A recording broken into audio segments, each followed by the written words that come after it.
Oi pessoal, tudo bem? Sejam bem-vindos aí para mais uma aula dessa série aí da Atualiza Vet, onde a gente aborda as principais doenças infecciosas dos animais domésticos e hoje a gente está começando aí uma nova série das doenças infecciosas em suínos, tá? E para começar a gente vai falar uma das principais doenças que é a peste suína clássica. A gente vai ter uma outra aula de peste suína africana, mais para frente que a gente vai falar das diferenças, mas hoje a gente vai falar exclusivamente da peste suína clássica.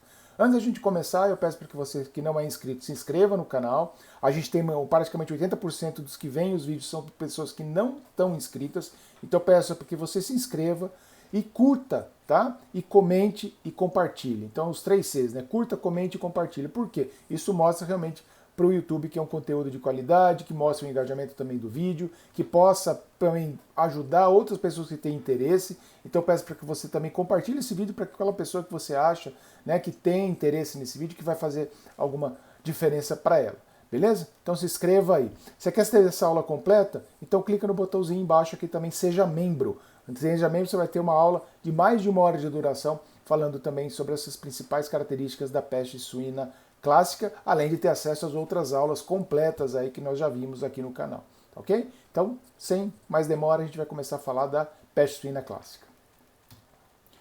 Bom, por definição, a peste suína clássica é uma doença infecto-contagiosa, né, de origem infecciosa e contagiosa, por questão aí de transmissão, de alta mortalidade, que é determinada por diferentes genótipos de um vírus do gênero pestivírus, que acomete aí suídeos, né? Do grupo, não só os suínos domésticos, como também dos selvagens, ou também chamados de acelvajados, no caso aqui da gente ver dos javalis, aí dos java-porco, que estão soltos aí também no Brasil, que precisa ter um controle, a gente vai falar especialmente disso também. Bom, então para a gente ver a importância ainda maior um pouquinho dessa enfermidade, a gente vê que é uma doença contagiosa de fácil transmissão, tá? Então uma transmissão interespécie, como eu já falei, e está em qualquer ramo, né? Seja de uma criação tecnificada ou mais tecnificada industrial, onde você tem aí os núcleos de terminação, unidades produtoras de leitão, né? O grupo de reprodutores, né, de maior certificação sanitária, você tem a questão da creche ou até a produção tecnificada em ciclo completo. Além disso, você tem também os ciclos, né, da produção não mais tecnificada, caracterizada mais como um comércio local ou até para subsistência. Além disso, tem outra porcentagem muito grande, importante de envolvimento na característica, na transmissão e também nas medidas de controle da doença, que são os suídeos acelvajados, que a gente vai falar um pouquinho mais para frente. Então, tem uma perda econômica muito grande em decorrência da mortalidade, independente de ter qual é o ramo de prática da criação, né, das granjas.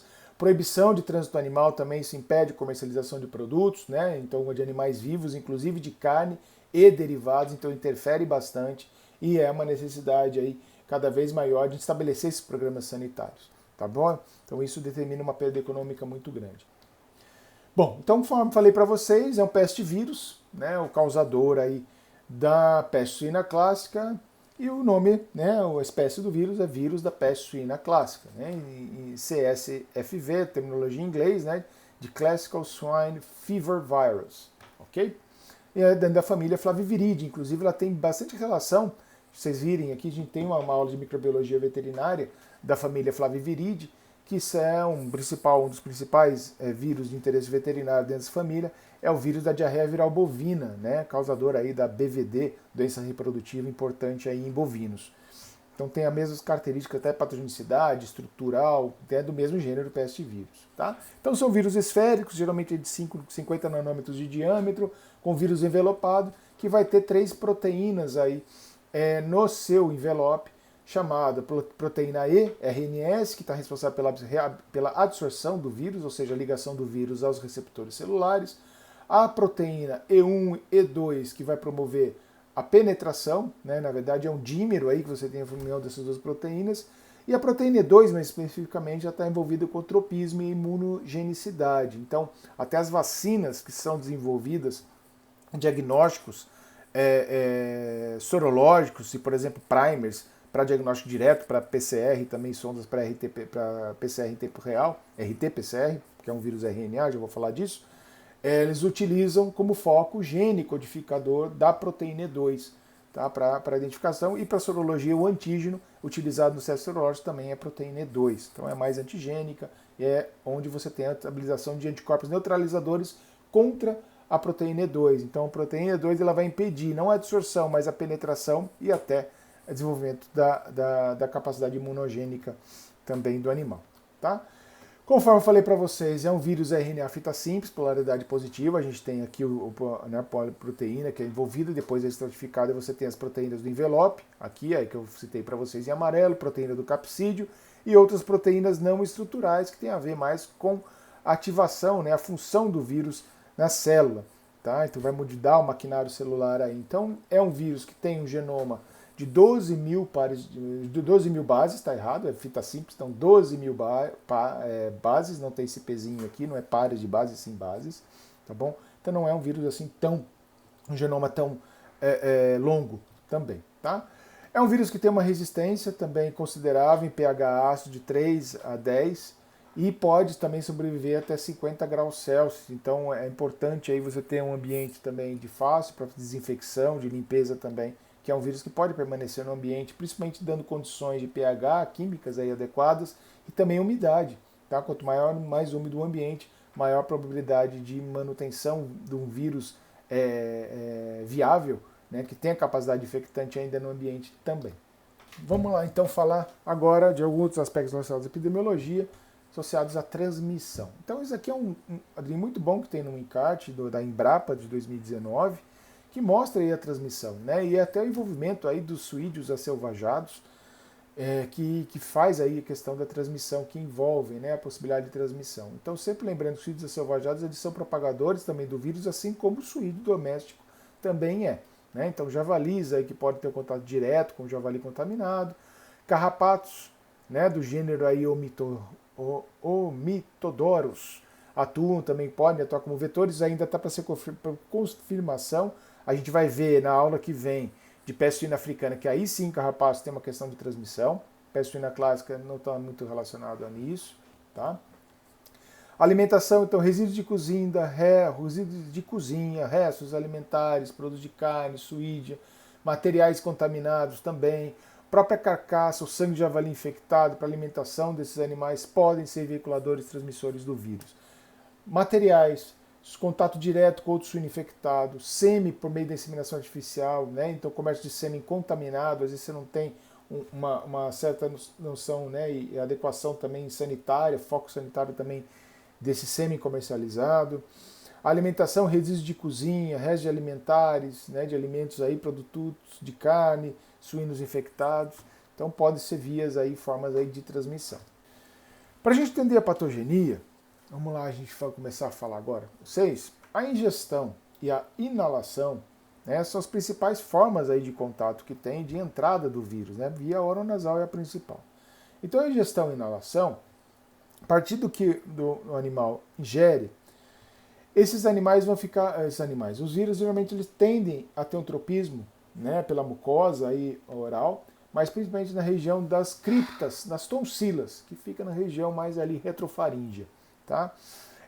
Nessas criptas tonsilas vai ser o primeiro, então células epiteliais, macrófagos e células dendríticas, esse vírus vai entrar em contato, tá? E vai começar a ter a sua primeira replicação. O que a gente observa aqui? Nesse gráfico aqui de Gisler e colaboradores, 99, a gente observa que o número de células por área cometidas, né, contagens aí de macrófagos aqui, marcados, né, pelo específico aqui, que é relacionado ao vírus, ao antígeno. Então nota que a população desses macrófagos que entrem em contato com o vírus e que vão ter a presença do vírus, eles vão aumentando de acordo com os dias após a inoculação, né? Que seria o período de incubação aí para mais aí de 6, 7, 8 dias. Por isso que na literatura, quando é período experimental que eu falei para vocês, falava de 7 a 8 dias por conta da presença em macrófago. Então já se diz que é uma infecção inicial. Por que a gente não tem manifestação de sinal clínico? Porque ainda é uma replicação primária. Tá? Então o vírus está se multiplicando, ele está se replicando, melhor dizendo, aumentando sua carga viral nisso. E qual que é o ponto principal aqui nessa questão dessa replicação primária? Olha os tipos celulares. Células epiteliais de mucosa. Tudo bem, na mucosa oral, nas tonsilas ali. Tá? Ele está se replicando. Mas também macrófagos e células dendríticas. Se vocês lembrarem de imunologia, o que eram macrófagos e células dendríticas? São células apresentadoras de antígenos, são fagócitos. Então são células que identificam esse corpo estranho, esse invasor, vão fagocitar e o que vão fazer esses macrófagos, células dendríticas? Levar para onde? Para os linfonodos regionais. Para quê? Para propagar a informação, para, né, fazer a passagem dessa informação para quem devia, de fato, vai executar o serviço mesmo de eliminação do agente.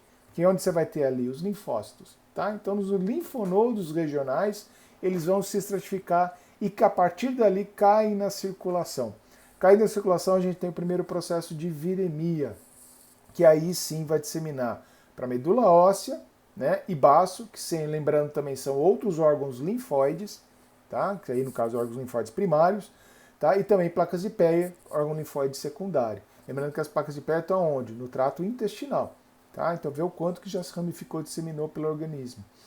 A partir daí vão para vários órgãos e ainda inclusive células endoteliais dos vasos sanguíneos. Então se eles infectam vasos da parede vascular, células endoteliais ali dos vasos sanguíneos, já dá para a gente ter uma relação que é um dos principais sinais clínicos, que é o quê? Hemorragia.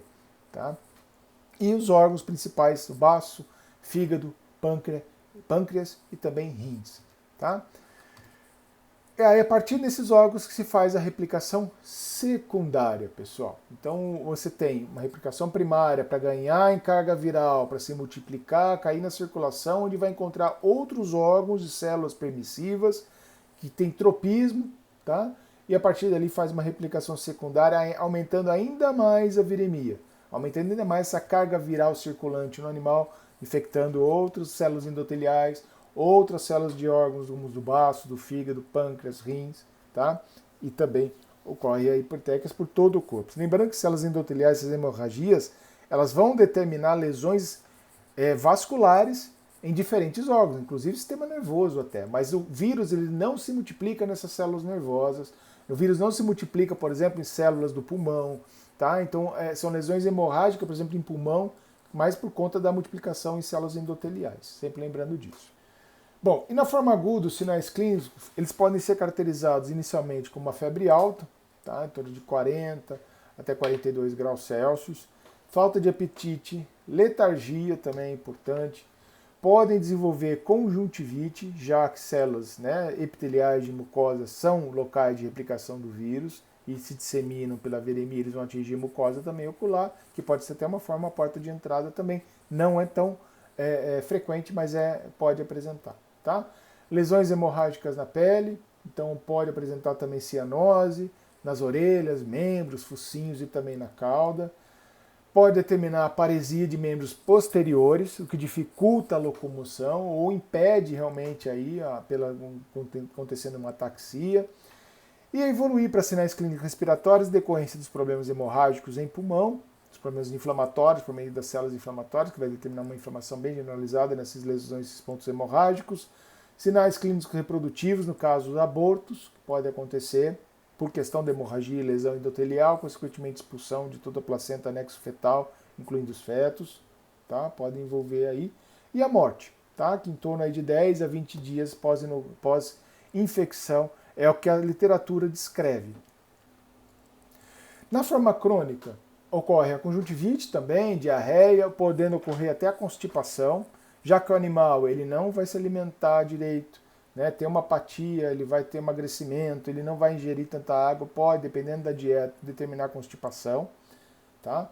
O emagrecimento, ou seja, perda produtiva também, o andar cambaleante, pode evoluir para uma tosse em decorrência da inflamação que ocorre por conta das hemorragias em pulmão, tá? Na pleura também acontece isso, descoloração púrpura da pele, e aqui a gente está vendo a forma crônica justamente, aqui no caso a conjuntivite, né? Um edema palpebral bastante significativo, até com corrimento aqui. Para dados hematológicos, gente, aí considerando mais imunologia, eu coloquei hematologia, mas o que logicamente a gente observa é que pela viremia, primeiramente acontecer em órgãos linfóides, e essas células, né, terem muito produzidas e liberadas, vai chegar um tempo que eu observo principalmente uma leucopenia, uma diminuição de mais de 8.000 células por microlitro, mas uma leucopenia caracterizada principalmente por uma diminuição muito mais de linfócitos, especialmente linfócitos B. Então a gente mostra que as porcentagens de linfócitos B e linfócitos totais, contando B e T, né, nos animais infectados. Aqui esse gráfico aí também no trabalho de Gisler, colaboradores de 99. Então, as linhas, né, representam a média relativa de linfócitos, da contagem de linfócitos.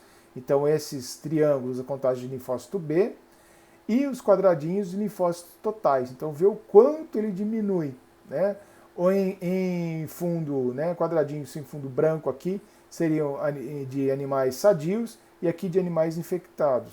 Então, nota que o total também é alto e aqui você tem uma diminuição dos animais infectados. Então, essa disparidade de animal sadio para o animal infectado também pode ser observado com uma suspeita clínica hematológica, tá?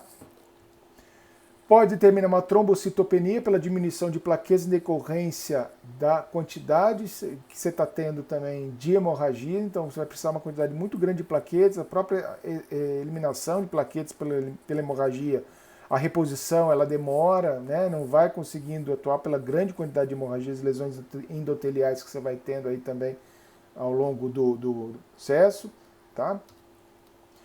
Ativação de macrófagos acontece, eu mostrei esse gráfico no comecinho ali, quando a gente está falando da patogenia, né? No baço, eles são, você tem um aumento no baço 2 dias pós-infecção e no fígado 4 dias pós-infecção. Então essa ativação de macrófagos é importante porque além de ser uma célula permissiva que o vírus se replica, essa célula vai disseminar o vírus no organismo do animal, já que é uma célula apresentadora de antígeno. Então para onde ela vai? Para o órgão linfóide. Então indo para baixo, né? Então você tem aumento aqui da contagem de macrófagos ali também, tá bom? E qual que é outro ponto que determina também o fator tecidual? Uma liberação bastante de fator tecidual que vai dar início a uma cascata de coagulação.